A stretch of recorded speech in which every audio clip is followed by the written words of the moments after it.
Well, we have an inflation blame game currently underway as nobody wants to take responsibility for astronomical prices skyrocketing everywhere on everything.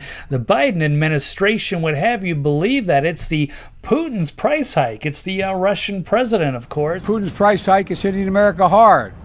Gas prices at the pump, energy and food prices account for half of the monthly price increases since May. Inflation outside of energy and food, what the economists call core inflation, moderated the last 2 months. But Bill Hagerty, Senator of Tennessee, finally asked Federal Reserve Chairman Jerome Powell yesterday at a meeting to put him on the hot seat, so to speak. So here we go, where he said, hey, it's not Putin's price hike. Breaking with Biden on inflation, much to Biden administration's dismay. So Jerome Powell on Wednesday broke with the repeated attempts to brand this and blame Russian President Vladimir Putin for the highest inflation in over 40 years. Well, I realize there are a number of factors that play a role in the historic inflation that we're experiencing. Supply chain disruptions, regulations that constrain supply.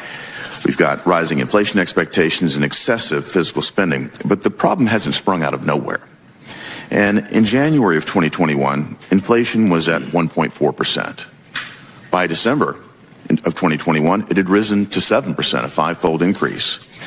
Now, since the war in Ukraine began in late February, the rate of inflation has risen incrementally, another 1.6%, to a current level of 8.6%. So again, from 7% to 8.6%.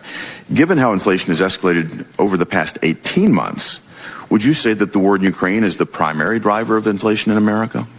No, inflation was high before, certainly before the war in Ukraine broke out.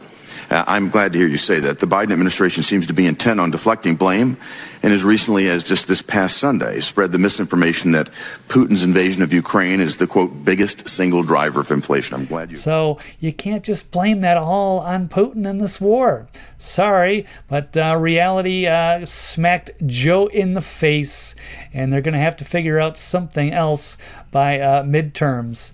Oh, yeah, sorry, poor Joe with the highest inflation going over 18 months. Yeah. The numbers don't lie at the pump, which I'm sure everybody has been feeling, myself included, and we'll see how this develops, but not looking good for the Biden administration as they are approaching midterms, and they need something else to run on, as people are not going to buy this silly narrative anymore. So nice try, better luck next time, and we'll catch you next time. Thank you for listening.